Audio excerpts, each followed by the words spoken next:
স্বাগতম সবাইকে। আমাদের আজকের টপিক ইনফ্লুয়েন্সার মার্কেটিং। ফুড ব্লগারদের রিভিউ দেখে কখনো কোনো রেস্টুরেন্টে খেতে গিয়েছেন? অথবা কোনো ফ্যাশন ব্লগারের মেকআপ টিউটোরিয়াল ফলো করেছেন কখনো?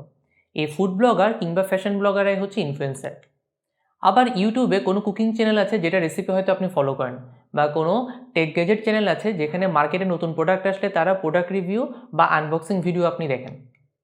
এখন প্রশ্ন হচ্ছে, এদেরকে ইনফ্লুয়েন্সার কেন বলা হয়? তার আগে আপনি একবার ভাবুন তো, আপনি এদেরকে ফলো কেন করেন, বা এদের মতামতকে কেন আপনি প্রাধান্য দেন? কারণ আমাদের দৃষ্টিতে তারা এক একজন এক্সপার্ট। তারা কোনো একটা পার্টিকুলার বিষয়ে যেহেতু রেগুলার কন্টেন্ট তৈরি করছে, তাই তাদের অপিনিয়নকে ভ্যালু দিই আমরা। তারা যেসব প্রোডাক্ট রিকমেন্ড করে আমরা তার টেস্ট করে থাকি। অর্থাৎ তারা আমাদের পারচেজিং ডিসিশনকে ইনফ্লুয়েন্স করে বলে তারাই হচ্ছে ইনফ্লুয়েন্সার। আর এই ইনফ্লুয়েন্সারদের ব্যবহার করে মার্কেটিং ক্যাম্পেইন চালানোই হচ্ছে ইনফ্লুয়েন্সার মার্কেটিং। এই ইনফ্লুয়েন্সারদের সাধারণত একটা বড় সংখ্যক ফ্যান ফলোয়িং থাকে, যার জন্য এদেরকে ক্যাম্পেইনে ব্যবহার করলে একটা নির্দিষ্ট সংখ্যক অডিয়েন্সের কাছে রিচ করা যায়। ইনফ্লুয়েন্সারদের কিন্তু সেলিব্রিটি হতে হবে এমন কোনো কথা নেই, বরং বড়সড় সেলিব্রিটি না হলে ভালো। এর চেয়ে নিশ ডেডিকেটেড এবং লয়াল সোশ্যাল ফলোয়ার বেস থাকলে সেটা ব্র্যান্ডের জন্য ভালো। অডিয়েন্সের সাথে তার অথরিটি, নলেজ এবং রিলেশনশিপ দিয়ে ইনফ্লুয়েন্স যারা করতে পারে তাদেরকেই আপনার প্রোডাক্ট বা সার্ভিসের এন্ডোর্সমেন্টের জন্য বেছে নেওয়া উচিত। এখানে দেখতে পাচ্ছেন একজন ফ্যাশন ব্লগার একটা নির্দিষ্ট ব্র্যান্ডের অর্নামেন্টের প্রমোট করছে। আবার ইউটিউবে আমরা বিভিন্ন প্রোডাক্ট রিভিউ দেখে থাকি, সেগুলো অনেক সময় ইনফ্লুয়েন্সার মার্কেটিংয়ের মধ্যে পড়ে। বিভিন্ন ক্যাম্পেইন বা প্রোডাক্ট লঞ্চ করার সময় একটা হাইপ ক্রিয়েট করতেও এরকম ইনফ্লুয়েন্সার মার্কেটিং ক্যাম্পেইন করা হয়ে থাকে। কারা হতে পারে ইনফ্লুয়েন্সার? একটু আগেই বলেছি, সাধারণ কেউ ইনফ্লুয়েন্সার হতে পারে, তাদেরকে সেলিব্রিটি হতেই হবে এমন কোনো কথা নেই। কেউ যদি তার লয়াল ফ্যানদেরকে ইনফ্লুয়েন্স করতে পারে তাকে ইনফ্লুয়েন্সার বলা যায়। ইনফ্লুয়েন্সার হতে হলে কয়েক লাখ ফলোয়ার থাকতো এমন কোনো কথা নেই। 10,000 ফলোয়ার থাকলেও কি ইনফ্লুয়েন্সার হতে পারে, যদি সে ফলোয়াররা ডেডিকেটেড এবং লয়াল থাকে। অনলাইন ইনফ্লুয়েন্সার অনেক টাইপের হতে পারে।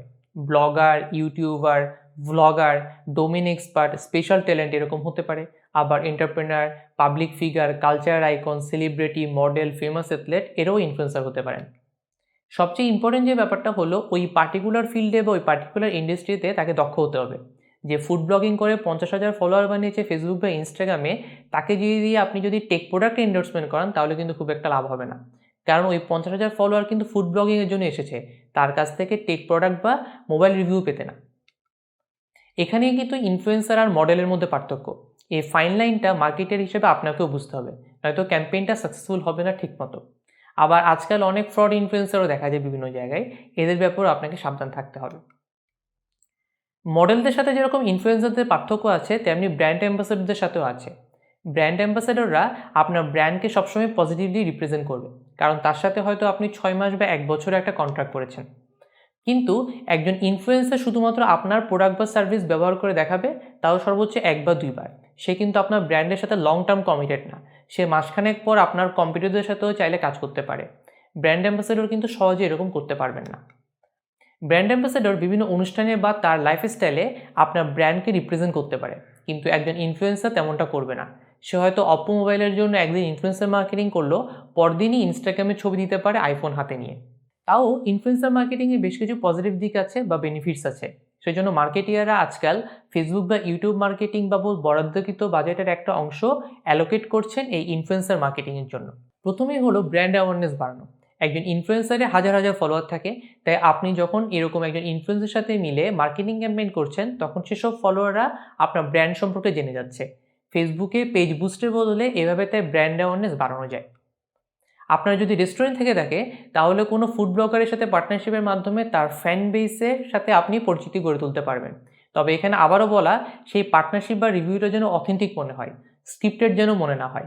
ইনফ্লুয়েন্সারের নিজস্ব স্টাইল যেন সেখানে থাকে। আপনার রেস্টুরেন্টের জন্য আপনি ইনফ্লুয়েন্সার মার্কেটিং হিসেবে ফুড ব্লগারকে ইনফ্লুয়েন্সার হিসেবে ব্যবহার করলেন। এখন এই ফুড ব্লগারের লয়াল অডিয়েন্স কিন্তু ফুড লাভাররা, যারা আপনার রেস্টুরেন্টের টার্গেট অডিয়েন্সের সাথে মিলে যাচ্ছে। অর্থাৎ আপনি আপনার টিজিকে ইফেক্টিভলি রিচ করতে পারছেন। একইভাবে কোনো স্পোর্টস ওয়্যার বিক্রি করতে চাইলে আপনি কোনো অ্যাথলেট বা স্পোর্টস পার্সনের সাথে এরকম ইনফ্লুয়েন্সার মার্কেটিং করতে পারেন। ইনফ্লুয়েন্সার তাদের ফ্যানদের সাথে একটা সম্পর্ক তৈরি করে থাকে, যার জন্য তাদের মতামতকে ফ্যানরা প্রাধান্য দিয়ে থাকে। আপনি যদি প্রপার ওয়েতে ইনফ্লুয়েন্সার মার্কেটিং ব্যবহার করেন, তাহলে সেই এক্সিস্টিং ট্রাস্টের উপর ক্যাপিটালাইজ করতে পারবেন। একজন ইনফ্লুয়েন্সার যখন আপনার ব্র্যান্ডকে রেকমেন্ড করবে, তখন তার ফ্যানদের আপনার ব্র্যান্ডের উপর একটা ট্রাস্ট তৈরি হবে, এবং আগেও বলেছি এই রিকমেন্ডেশনটা যেন অথেন্টিক হয়। আবার আমি যদি এখনকার মিলেনিয়ালদের কথা বলি, তাদের কেউই অ্যাডভার্টাইজমেন্টে খুব একটা বিশ্বাস করে না, বরং তাদের 35%ই কেনাকাটার জন্য ব্লগে অথেন্টিক রিভিউ পেলে সেটা বিশ্বাস করে বেশি, এবং অনলাইনে বা দোকানে গিয়ে সেই পণ্যটা কেনার জন্য যায় বা গিয়ে একবার হলেও দেখে আসে।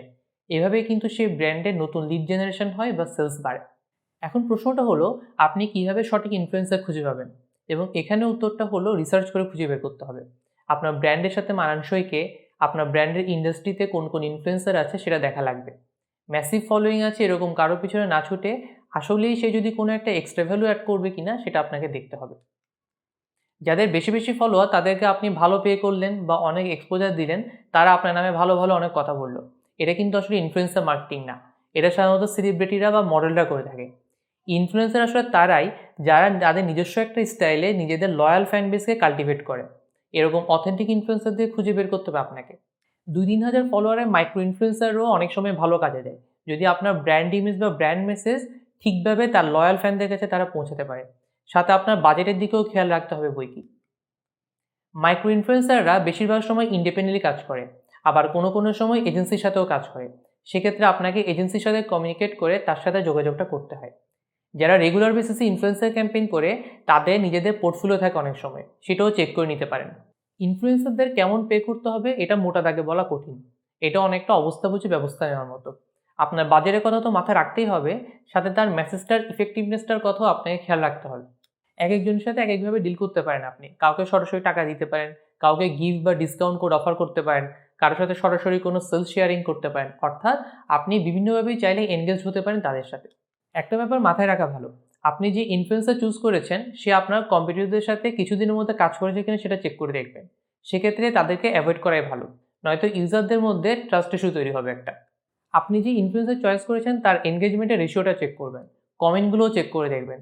কমেন্ট যদি স্প্যাম টাইপ হয়, অর্থাৎ ওয়াও, নাইস, গ্রেট বা এরকম ফিশি কিছু, তাহলে বুঝবেন ফেক ইনফ্লুয়েন্সার।